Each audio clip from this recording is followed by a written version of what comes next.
ஆயுர்வேதம் ஒரு பொக்கிஷம், நம் ஆயுள் நீட்டக்கும் அற்புதம். டாக்டர் ஸ்ரீவர்மாஸ்.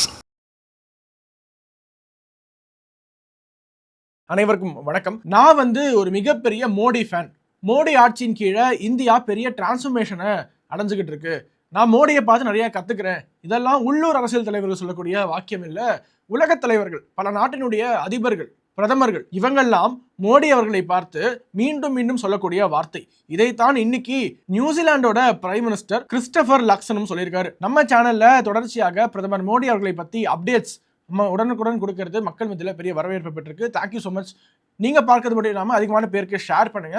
மோடி ஊரா சுத்திட்டு இருக்காரு, அது மூலமா இந்தியாவுக்கு ஒரு லாபம் கிடையாது என்று சொல்பவர்களுக்கு இந்த நியூசிலாந்து விசிட் மூலமாக, இந்தோனேஷியா விசிட் முடிச்சுட்டு ஆஸ்திரேலியா விசிட் முடிச்சுட்டு இப்போ நியூசிலாந்து போயிருக்காரு. இந்த நியூசிலாந்து விசிட் மூலமாக நமக்கு என்னென்ன அவுட்கம்ஸ், என்னென்ன டேக்அவேஸ் என்பதையும் பார்ப்போம். மோடி அவர்கள் என்ன பேசியிருக்காரு, நியூசிலாந்தோட பிரைம் மினிஸ்டர் அவர் என்ன பேசியிருக்காரு என்பதையும் கொஞ்சம் விரிவாக பார்க்கலாம். ஃபர்ஸ்ட் என்ன சொல்றாங்க, இந்தியாவில் மோடி ஆட்சியின் கீழே எந்த விதமான டெவலப்மெண்ட் பாராமீட்டர்ஸும் கண்கூடாக நமக்கு வளர்வது தெரியவில்லை என்று சொல்பவர்களுக்கும், மோடி எல்லா மீடியாவும் கண்ட்ரோல் வச்சிருக்காரு, எல்லாமே கோடி மீடியா, பெய்டு மீடியா என்று சொல்பவர்களுக்கும் சேர்த்து பல உலக தலைவர்கள் பதில் வச்சிட்டு இருக்காங்க. இந்தோனேஷியாவுடைய அதிபர் என்ன சொல்றாரு, நான் மோடியை பார்த்து காப்பி அடிக்கிறேன், I'm a huge fan of Modi, நான் காப்பி அடிக்கிறத பார்த்து நீங்க காப்பிரைட் கேட்க கூடாது, ஏன்னா எங்களுடைய மக்களுக்கு நீங்கள் செய்யக்கூடிய ப்ரோக்ராம்ஸ்லாம் காப்பி அடிக்கிறது மூலமாக பயனுள்ளதாக இருக்கு எங்க நாட்டுக்கு அப்படின்னு சொல்றாரு. அப்படியே ஆண்டனி அல்பனீஸ் என்ன சொல்றாரு, Australian prime minister Modi is the boss என்று அவர் சொன்னது படு வைரல். அடுத்து இப்போ நியூசிலாண்டோட பிரைம் மினிஸ்டர் தன்னுடைய சொந்த அனுபவத்தை சொல்றாரு. அவரோட மிட் 20s 25 to 26 27 இந்த இயர்ஸ்ல, இந்த அவர் சிறுவயதா இருக்கும்போது ஹிந்துஸ்தான் லிவருக்கு கீழே அவர் வேலை பார்த்துட்டு இருந்திருக்காரு, இந்தியாவில் இருந்திருக்காரு. அப்போ நான் எப்படி இந்தியா இருந்தது என்பதை நான் கண்கூடாக பார்த்திருக்கேன். This is my personal experience. அப்பெல்லாம் கூலி பெறுபவர்கள் காயின்ஸ்ல, சில்லறை காசுகள்ல சம்பளம் பெற்றுட்டு இருந்தாங்க, கூலி வாங்கிட்டு இருந்தாங்க. ஆனா இப்பொழுது பாரத பிரதமர் நரேந்திர மோடி அவர்களுடைய லீடர்ஷிப் கீழே இந்தியா மிளறுகிறது. பாரத பிரதமர் மட்டும் அவருடைய ஆட்சியின் கீழே 25 கோடி மக்களை மல்டி டைமென்ஷனல் பாவர்ட்டில இருந்து மீட்டிருக்காரு. Point number 1. And point number 2 பாத்தீங்கன்னா, இன்னைக்கு இந்தியாவோட மிடில் கிளாஸ் கிட்டத்தட்ட 44 கோடி மக்கள் இருக்காங்க. 2030ஆம் ஆண்டிற்குள்ள, எண்ட் ஆஃப் த டிகேடுக்குள்ள இது 75 கோடியாக, so from lower income to middle income to higher income என்பதை நான் கண்கூடாக பார்த்துக்கிட்டு இருக்கேன். இந்தியாவில் ஒரு பெரிய டிரான்ஸ்ஃபர்மேஷன் நடந்துட்டு இருக்கு என்பதை நியூசிலாண்டோட பிரைம் மினிஸ்டர் சொல்றாரு. For many of you, you will know that I've been a great fan of India for a long period of time. I first went to India in my mid-20s, and it's because I worked for a company called Unilever, which of course owned Hindustan Lever, which was a top 10 company in India. And I remember going to India in the mid to late 90s, and people got paid daily in their wages in coins in their hand. And it's interesting to me that under Prime Minister Modi's leadership, he has lifted 250 million people out of poverty. There is now 440 million people in the middle class, about to be 750 million by the end of the decade, and it is an incredible transformation. இப்போ இந்தியாவில் இருக்கக்கூடிய media, paid media, கோடி media, அவங்க பேரோல்ல இருக்காங்க. மத்திய பாஜக அரசாங்கத்தினுடைய பேரோல்ல இருக்காங்கன்னா, இவர் இந்தோனேஷியாவோட அதிபர், ஆஸ்திரேலியாவோட பிரைம் மினிஸ்டர், இப்படி பல நாட்டு தலைவர்கள் மோடி அவர்களுடைய பேரோல்ல இருக்காங்களா? அதனாலதான் மோடியை புகழ்ந்து பேசிட்டு இருக்காங்களா? இந்த நியூசிலாண்டோட பிரைம் மினிஸ்டர் அதோட ஸ்டாப் பண்ணல. மோடி அவர்களுடைய டிரான்ஸ்ஃபர்மேட்டிவ் லீடர்ஷிப் கீழே இந்தியா இப்பொழுது ஃபாஸ்டஸ்ட் க்ரோயிங் மேஜர் எக்கானமியா இருக்கு. இது ஒரு மிகப்பெரிய ஒரு change.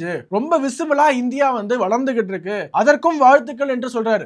And under your leadership, Prime Minister Modi, India has become one of the world's fastest and largest growing economies. It is a major geopolitical player and an Indo-Pacific partner, known for its scale, its innovation, its ambition and its strategic influence. இப்போ நரேந்திர மோடி அவர்கள் என்ன பேசியிருக்காருங்கிறத பார்ப்போம். 2 நாளா social மீடியால 2 முக்கியமான video viral ஆயிட்டு வருது. ஒன்னு இந்தோனேஷியாவில் மோடி பேசினது, 2வது ஆஸ்திரேலியாவில் மோடி பேசினது. இந்தோனேஷியாவில் என்னோட லக்கி நம்பர் 8 அப்படின்ட்டு அந்த இந்தோனேஷியாவோட பிரசிடென்ட் சொல்லியிருப்பாரு. அதற்கு மோடி அவர்கள் 2+6 8, எங்களோட ரிப்பப்ளிக் டே 2+6 8, இதே மாதிரி 2-3 அனாலஜி சொல்லுவார். 2-3 சொல்லிட்டு எல்லாமே 8ன்னு வருது அப்படின்னு சொன்னதை மட்டும் கட் பண்ணி போட்டு இந்தோனேஷியா பிரசிடென்ட் எனக்கு லக்கி நம்பர் 8ன்னு சொன்னதை விட்டுட்டாங்க. ஆனா மோடி அவர்கள் இங்கேருந்து அங்க போய் சம்பந்தமே இல்லாம 2+6 8 1+7 8 பேசிட்டு இருக்காரு, இதற்காக தான் உங்களை அனுப்பிச்சோமா, அன்எஜுகேட்டட் பிஎம் என்றெல்லாம் ட்ரெண்ட் பண்ணிட்டு இருக்காங்க. அதே மாதிரி இன்னொன்னு, ஆஸ்திரேலியாவில் போயிட்டு 1+1 = 11 அப்படின்னு மோடி பேசியிருக்காரு பாருங்க. அகைன் ஒரு அன்எஜுகேட்டட் பிஎம். இதையும் எதற்காக சொன்னார்னா, ஆஸ்திரேலியாவுடைய பிரைம் மினிஸ்டர் நீங்க ஒன்னு நான் ஒன்னு, 2 பேரும் சேர்ந்தா இது எக்ஸ்போனென்ஷியலா க்ரோ ஆகும்னு நினைக்கிறேன். அதாவது இந்த ரிலேஷன்ஷிப் மூலமாக ஒரு வின்-வின் சிச்சுவேஷன் நமக்கு பன்மடங்கு அதிகமாக லாபம் ஈட்டி தரக்கூடிய ஒரு வகையில் இருக்க வேண்டும் என்று சொன்னதற்கு தான் அவர் ரிப்ளை பண்றாரு. 1+1 ஆல்வேஸ் 2 இல்ல, 11 கூட இருக்கலாம் என்று ரொம்ப சர்காஸ்டிக்கா 2-3 இடத்துல வந்து லைட்டர் நோட்ல பேசுறாரு. ஆனா அவரு ப்ரொடக்டிவா பேசுற எல்லாத்தையும் விட்டுட்டு இந்தியன் லெப்டிஸ்ட் மீடியா என்ன பண்றாங்க, 2 கிளிப்பை மட்டும் எடுத்து வைரல் பண்றாங்க. மோடி அவர்களை பத்தி ரொம்ப தரக்குறைவாக 2 நாளா விமர்சிச்சுட்டு இருக்காங்க. ஆனா இப்போ நியூசிலாந்துல எவ்வளவு ப்ரொடக்டிவா பேசியிருக்காரு, இலக்கை வைத்து பயணித்துக் கொண்டிருக்கிறாரு என்பதை பார்ப்போம். இதுக்கு முன்னாடி ஆஸ்திரேலியாவிலும் சரி இந்தோனேஷியாவிலும் சரி என்னென்ன கீ டேக்அவேஸ் என்பதை நான் உங்களுக்கு சொன்னேன். ஆல்ரெடி போன 2 வீடியோலையும் சொன்னேன். இந்தோனேஷியாவில் என்னென்ன அக்ரிமெண்ட்ஸ் நம்ம சைன் பண்ணோம், இந்தோனேஷியாவுக்கு நம்ம இவிஎம்ஸ் இந்தியாவுடைய எலக்ட்ரானிக் ஓட்டிங் மிஷின் எப்படி தயாரிக்கிறதுங்கிறத சொல்லி கொடுத்து அந்த நாட்டு எலெக்ஷன் கமிஷனுக்கு நம்ம வந்து உதவி செய்ய போறோம். அதே மாதிரி பிராமோஸ் மிசைல் நம்ம வந்து ஏற்றுமதி செய்ய போறோம். இது மாதிரி நிறைய எம்ஓயூஸ் கையெழுத்தாகி இருக்கு, நிறைய கீ டேக்அவேஸ் இருக்கு. அதே மாதிரி தான் ஆஸ்திரேலியாவுக்கும் நிறைய ஒப்பந்தங்கள் கையெழுத்தாகி இருக்கு. நியூசிலாந்துலயும் என்ன நம்ம அவுட்கம்ஸ், கீ அவுட்கம்ஸ் என்பதை மினிஸ்ட்ரி ஆஃப் எக்ஸ்டர்னல் அஃபேர்ஸ் வெளியிட்டு இருக்காங்க. அதை பார்ப்பதுக்கு முன்னாடி மோடி அவர்களுடைய ஸ்பீச்சை கொஞ்சம் சுருக்கமாக பார்ப்போம். ஃபர்ஸ்ட், இந்த வருஷம் தான் நம்ம நியூசிலாண்டோட India free trade agreement sign பண்ணோம்.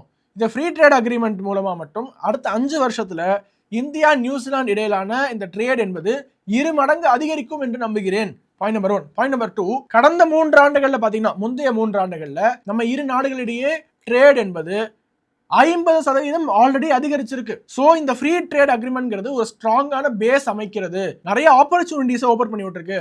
நம்ம நாட்டு இளைஞர்களுக்கு, இண்டஸ்ட்ரீஸ்க்கு, ஃபார்மர்ஸ், விவசாயிகளுக்கு நிறைய ஆப்பர்ச்சுனிட்டிஸ் ஃப்ரீ ட்ரேட் அக்ரிமெண்ட் மூலமாக கிடைச்சிருக்கு. இன்னொன்னு, நியூசிலாண்டோட கமிட்மெண்ட் $20 பில்லியன் இந்தியாவில் நாங்க இன்வெஸ்ட் பண்ணுவோம் என்று நியூசிலாண்டோட commitment. It is a welcome move, நாங்க அதை வரவேற்கிறோம் என்று பதிவு செய்கிறார் பாரத பிரதமர். நம்ம ஏன் இப்படி யோசிக்க கூடாது? ஒரு பிசினஸ் டெலிகேஷன் நியூசிலாந்துல இருந்து 35 வயதுக்கு கீழே இருக்கக்கூடிய ஆஸ்பைரிங் பிசினஸ்மேன் இந்தியாவுக்கு வாங்க, ஒரு டெலிகேஷன் அனுப்புங்க. நாங்க இந்தியாவில இருந்து 35 வயதுக்கு உட்பட்ட இளைஞர்களா நியூசிலாந்துக்கு அனுப்புறோம். நிறைய கத்துக்கிட்டோம், நிறைய தெரிஞ்சுக்கணும், எக்ஸ்ப்ளோர் பண்ணிட்டோம். இப்படி பிசினஸ் நம்ம அடுத்த கட்டத்துக்கு எடுத்துட்டு போவோம், நிறைய ஆஸ்பைரிங் பிசினஸ்மேனுக்கு நம்ம ஹெல்ப் பண்ணலாமே, இப்படி யோசிக்கலாமே என்று குறிப்பிடுகிறார் பாரத பிரதமர். அடுத்து ஒரு முக்கியமான கருத்தை பதிவிடுகிறார். இப்போது யுனைடெட் நேஷன்ஸ் இருக்கு இல்லையா, UN, இதுல நிறைய ரிஃபார்ம்ஸ் தேவை என்று குறிப்பிடுகிறார். அதே மாதிரி நியூசிலாண்டும் இந்தியாவும் ஒரு ட்ரஸ்டட் பார்ட்னர்ஸ், உலக அரங்கில ரொம்ப வெல் நோன் ட்ரஸ்டட் பார்ட்னர்ஸ். இப்போது கூட நம்ம ஆன்டி டெரரிசம்காக, தீவிரவாதத்தை கவுண்டர் பண்றதுக்கு ஷோல்டர் டு ஷோல்டர் நம்ம சேர்ந்து கவுண்டர் பண்றதுக்கு ஒரு ஒப்பந்தம் கையெழுத்தாகி இருக்கு. அதுக்காக ஒரு ஜாயிண்ட் டாஸ்க் ஃபோர்ஸ், ஒரு ஜாயிண்ட் கோஆபரேஷன் நம்ம முடிவு செஞ்சிருக்கோம். அதே மாதிரி இந்த இந்தோ பசிபிக் ரீஜன்ல இந்தியா நியூசிலாந்து இடையிலான இந்த உறவானது ஸ்டெபிலிட்டிக்காகவும், பீஸ்க்காகவும், அமைதிக்காகவும் அண்ட் ஸ்டெபிலிட்டிக்காகவும் மிகவும் முக்கியமானது என்று குறிப்பிடுகிறார். இன்னும் நிறைய பேசியிருக்காரு. ப்ரொடக்டிவா நம்ம என்ன பண்ணலாம், ஸ்ட்ராட்டஜிக்கா 2 நாடுகளுக்கு இடையில என்ன ஒப்பந்தம் கையெழுத்தாகி இருக்கு. ஸோ நியூசிலாண்டுக்கும் இந்தியாவுக்கும் உள்ள தொடர்பு, கிரிக்கெட் தொடர்பு பற்றிலாம் பேசுறாரு. அண்ட் கிரக்ஸா, இந்த விசிட்டோட கிரக்ஸா என்னெல்லாம் அவுட்கம்ஸ் என்பதை வெளியுறவுத்துறை அமைச்சகமே ஒரு அறிக்கையாக வெளியிட்டிருக்காங்க. ஒட்டுமொத்தமா 18 அவுட்கம்ஸ், 18 அவுட்கம்ஸ், ஒவ்வொரு அவுட்கமையும் தனித்தனியா எடுத்து போட்டிருக்காங்க. அதுல ஃபர்ஸ்ட் பாருங்க, India New Zealand strategic partnership road map to 2030. So இதில் வந்து கோஆப்ரேஷன், இதெல்லாம் கோஆப்ரேஷன் பார்த்தீங்கன்னா trade and commerce, defence and security, agritech, education, sports, culture and tourism, இதில் எல்லாத்துக்கும் ஒரு ஸ்ட்ராட்டஜிக் பார்ட்னர்ஷிப் இந்தியாவுக்கும் நியூசிலாண்டுக்கும் இடையில. 2வது outcome, memorandum of agreement on maritime cooperation between the ministry of defence of India and the New Zealand defence force. So இதை கடல் சார்ந்த இருக்க பகுதியில் நமக்கு கோஆப்ரேஷன் அண்ட் ஜாயிண்ட் எக்ஸைஸ், நம்ம நாட்டு நேவியும் அவங்க நாட்டு நேவியும் ஜாயிண்ட் எக்ஸைஸ்க்காகலாம் கையெழுத்திடப்பட்டிருக்கு.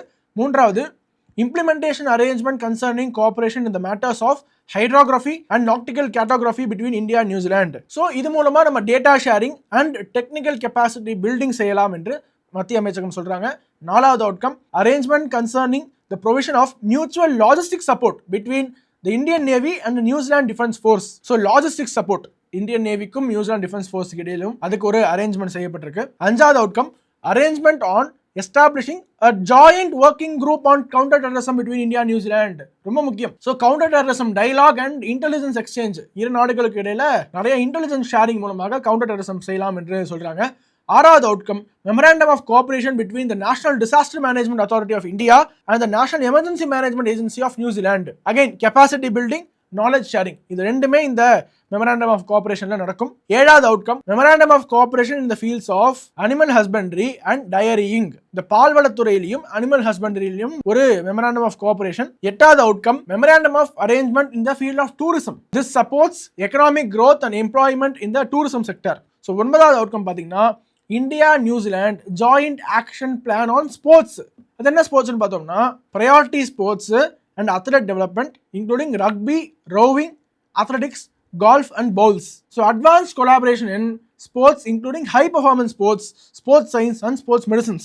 So இது வந்து people to people ties improve பண்ணும் என்று அமைச்சகம் சொல்றாங்க, மத்திய அமைச்சகம்.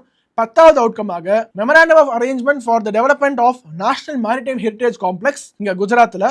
அதே மாதிரி NMHC நம்ம நாட்டில் இருக்கக்கூடிய நேஷனல் மேரிடைம் ஹெரிட்டேஜ் காம்ப்ளெக்ஸுக்கும் NMHCக்கும் அந்த நாட்டில் நியூசிலாந்து மேரிடைம் மியூசியத்திற்கும் ஒரு memorandum of arrangement. So this promotes cultural tourism, advances India's maritime heritage. So இதுதான் இதோட கிரக்ஸ். 11வது outcome arrangement on cultural cooperation between the ministry of culture of India and the ministry of culture and heritage of New Zealand. Again this strengthens mutual understanding and people to people ties என்கிறது மத்திய அமைச்சகம். 12வது outcome doubling bilateral trade to New Zealand dollars 7 billion or இந்திய மதிப்பின் ரூபாயில பாத்தீங்கன்னா 35,000 கோடி. 2030ஆம் ஆண்டிற்குள்ள 35,000 கோடி நம்முடைய பைலேட்டரல் ட்ரேட் அதிகரிச்சிருக்கும். 13வது எஸ்டாப்ளிஷிங் மேரிடைம் செக்யூரிட்டி டயலாக். இரு நாடுகளுக்கு இடையே இருக்கக்கூடிய மேரிடைம் இஷ்யூஸை டயலாக் மூலமாக தீர்த்துக்கிறது. 14வது New Zealand nominates maritime security as a priority pillar under Indo-Pacific Oceans Initiative. This is combating illegal, unreported and unregulated fishing. இதை வந்து காம்பேட் பண்ணுறதுக்காகவும் this enhances regional stability in the Indo Pacific என்றும் குறிப்பிடுகிறார்கள். 15வது New Zealand joins global biofuel alliance. இந்த global biofuel alliance என்பது நம்ம பாரத பிரதமர் நரேந்திர மோடி அவர்கள் டெல்லியில் G20 மாநாடு நடந்தபோது நம்ம உலகிற்கு ஒரு அழைப்பு விடுத்தோம், வாங்க நம்ம குளோபல் பயோஃபியூல் அலையன்ஸ் என்று ஒன்று உருவாக்குவோம். E20 எத்தனால் மிக்சிங் பெட்ரோல் இருக்கு இல்லையா, இதை நம்மளுடைய பிரதமரோட அழைப்பை ஏற்று நிறைய பேர் இந்த எத்தனால் மிக்சிங்ல வந்து நம்ம கூட கலந்துக்கிட்டாங்க. அதுல இப்போ நியூசிலாண்டும் இணைஞ்சிருக்கு.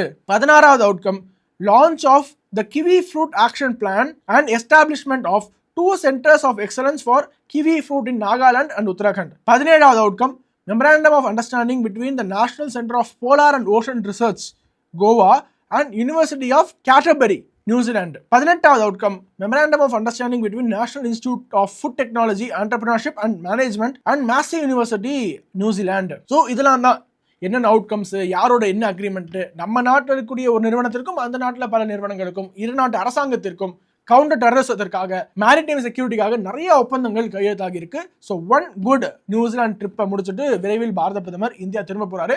ஒரு கம்யூனிட்டி ஈவெண்ட் இருக்கு. எப்படி ஆஸ்திரேலியாவில் மெல்போர்ன் கிரிக்கெட் கிரவுண்ட்ல 30,000க்கும் மேற்பட்ட இந்தியர்களை அட்ரஸ் பண்ணாரோ, ஹவுஸ்ஃபுல்லா அட்ரஸ் பண்ணாரோ பாரத பிரதமர், அதே மாதிரி நியூசிலாந்துலயும் ஒரு ஹவுஸ்ஃபுல்லான ஒரு ஈவெண்ட், ஒரு கம்யூனிட்டி ஈவெண்ட், இந்தியன் டயஸ்போரா அங்க நாட்டில் வாழக்கூடிய இந்தியர்களை அட்ரஸ் பண்ண போறாரு. ஸோ முடிஞ்சா நம்மளுடைய சேனல்ல அதனுடைய டிரான்ஸ்லேஷன் நம்ம வெளியிடலாம். ஸோ தொடர்ந்து இணைந்திருங்கள். வணக்கம், வந்தே மாதரம். உலக தமிழ் சொந்தங்களுக்கு வணக்கம். நான் ராஜவேல் நாகராஜன்.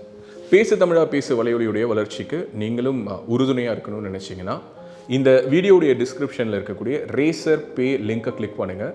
அந்த லிங்க்கில் போயிட்டு உங்களுக்கு விருப்பமான தொகையை பேசு தமிழா பேசுவனுடைய வளர்ச்சிக்கு உங்களுடைய பங்களிப்பாக நீங்கள் கொடுக்கலாம். நன்றி, வணக்கம்.